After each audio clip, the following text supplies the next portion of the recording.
Myself Pompi Mahato from Department of Physiotherapy, Assam Downtown University. Today I am going to discuss on the topic acromioclavicular joint injuries. So before going to the injuries, we need to understand what is the acromioclavicular joint. So first let's proceed with the anatomy of the acromioclavicular joint. So as is shown in the diagram, you can see the acromioclavicular joint is formed by the distal end of the clavicle and the acromion of the scapula. So this is the acromioclavicular joint. So it's a diarthroidal joint and it's a part of the shoulder complex. Okay, so this acromioclavicular joint has various ligaments which we'll discuss in the next slides.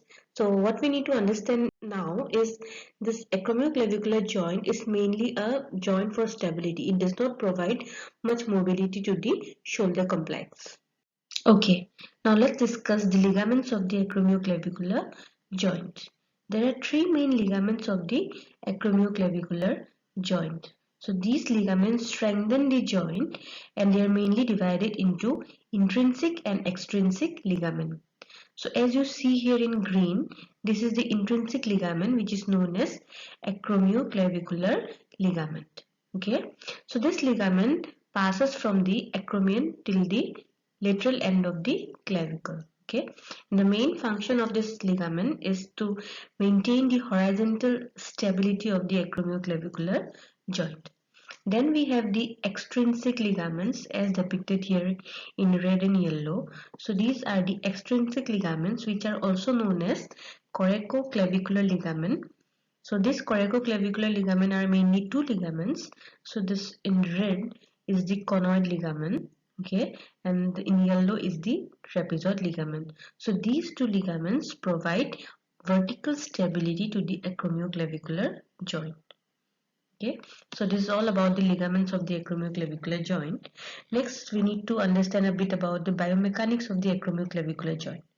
So the acromioclavicular joint allows a degree of exhalation as well as anterior-posterior movement.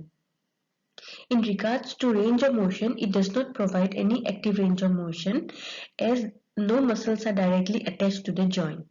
So it only provides passive range of motion and usually for about 5 to 8 degrees. So now let's proceed with acromioclavicular joint injury. So injuries to the acromioclavicular joint may account for about 10% of the acute injuries to the shoulder girdle, and the separation type of injury may account for about 40% of the shoulder girdle injuries. Okay, so these type of injuries are more common in case of athletes. So the mechanism of acromioclavicular joint injury can be divided into two types. So the first one is a direct force onto the point of the shoulder. So as you have seen in this diagram, so this is here a direct fall on the point of the shoulder with the arm adducted. Okay, so here the arm is adducted. So in this position what happens is the clavicle, even though the clavicle remains normal, this position drives the scapula and humerus downward. So this leads to an inferior shear force to the acromioclavicular joint, and this will lead to disruption of the acromioclavicular or the coracoclavicular ligaments of the acromioclavicular joint. Okay, so the next point is fall on the outstretched arm. So this is very rare. It hardly leads to acromioclavicular injury, but this may also lead to acromioclavicular injury in case of athletes. Okay, so this is all about the first point.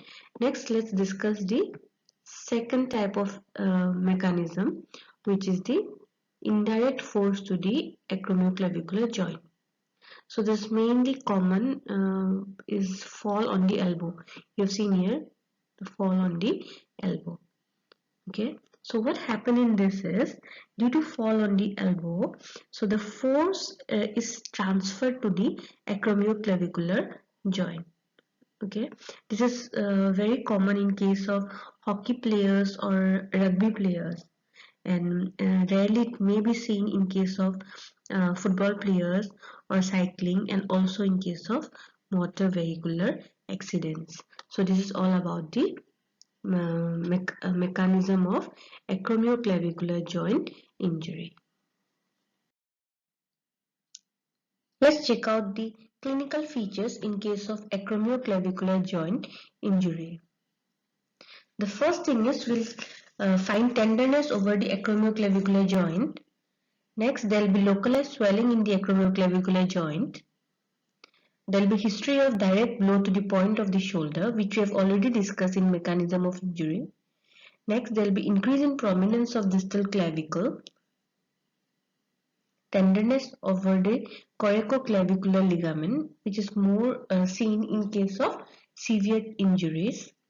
Next, pain with cross-chest adduction. We'll study about this in detail in the examination section. Rarely distal clavicle displays posteriorly, which is seen mainly in type 4 type of injury. Next, O'Brien test, which we'll also study in the examination section. Let's proceed with the classification of acromioclavicular joint injury. The acromioclavicular joint injury was first described by Tossi and Ellman in the 1960s into three types, that is type 1, 2 and 3.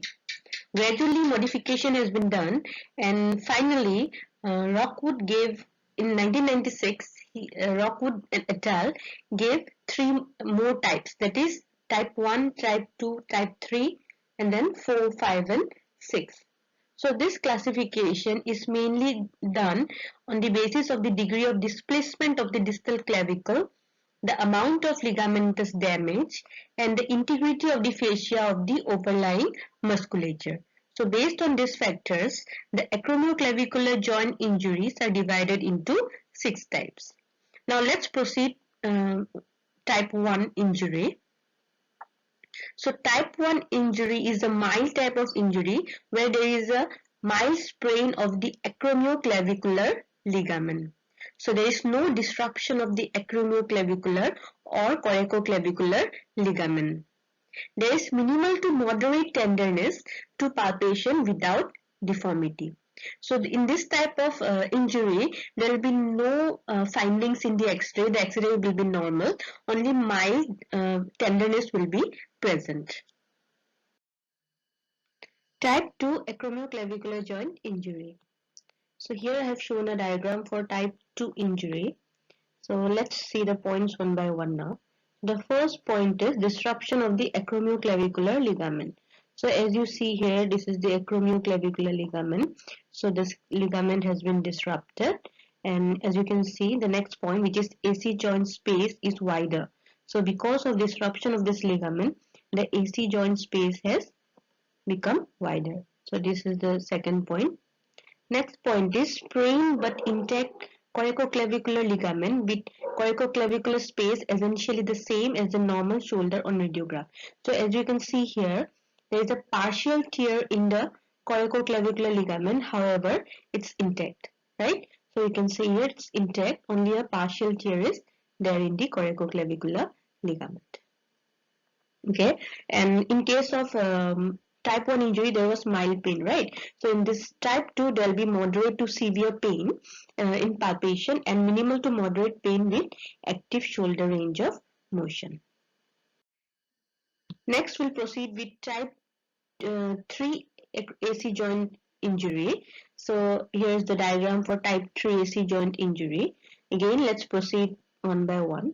So the first point is here, coracoclavicular and acromioclavicular ligaments are disrupted. So here both the ligaments, as you can see here, there is complete tear of acromioclavicular as well as coracoclavicular ligament, even though one of the ligament is intact, but there is tear in both the ligaments. Okay. Next, shoulder complex is displaced inferiorly as there is, it's detached out. So shoulder complex is inferiorly displaced, and the interspace, that is coracoclavicular space, is increased from 25% to 100%, and there is significant pain in abduction. So abduction will be painful. Let's proceed with type 4 AC joint injury. So I have shown an X-ray image here. So as you can see here, so it's a bit complex type of injury. So what happened here is the clavicle is displaced posteriorly through the fibers of the trapezius. So can you see here? So this is the clavicle distal end, right? So this has gone posterior to the acromion. So this is the acromion here. So this has moved posterior from the body, right?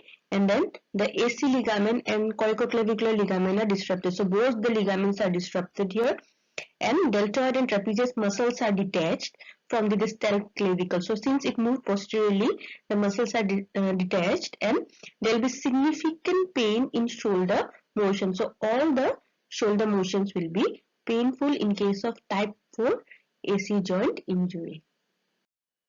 Let's proceed with type 5 AC joint injury. So here is a X-ray image of type 5 acromioclavicular joint injury of the left shoulder. So as you can see here, there is a vertical separation of the clavicle. That means what? The clavicle has moved upward, right? So as you can see, so here is the acromion here, right? So the clavicle has moved upward. Okay, so vertically it has moved upward. So this is the main feature in type 5 AC joint injury. Then there will be inferior displacement of the upper extremity with a very prominent appearing clavicle. So the clavicle will be very prominent. You can just by observation you can see the pointed structure of the clavicle in the distal end of the shoulder, and then there will be pain over distal half of the clavicle. So there will be severe pain over the distal end of the clavicle. So these are the features in case of type 5 AC joint injury. Next, we'll discuss the last type of AC joint injury, that is type 6 injury. So this type 6 injury is very rare injury. What happens here is the clavicle is dislocated inferiorly. So the clavicle moves inferior to the coracoid process and the posterior of the conjoint tendon. So in this diagram, as you can see here, so this is the clavicle, right? So the distal end has moved below the coracoid process. So this here is the coracoid process here, right? So the clavicle is below the coracoid process. It has moved downward. So this is a very rare type of injury. Um, and there will be severe pain. The person will have prominent signs of AC joint injury. All the signs and symptoms will be positive in this case. So we have come to the end of AC joint injuries. Here I have shown all the diagrams together. So all the types are depicted here. So type 1, the main points are also mentioned for your betterment. So I have already discussed the points, so I won't go on in detail. This is just for a revision purpose. For a further simplification, here I have depicted all the features from type 1 to 6 in a chart.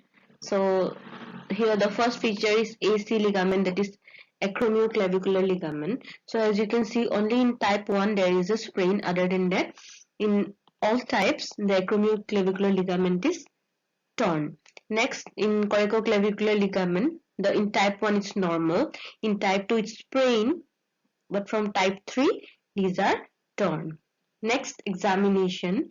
In examination point of view also, as you can see, there will be instability and tenderness are common, and skin tenting and posterior fullness will be there in type 4.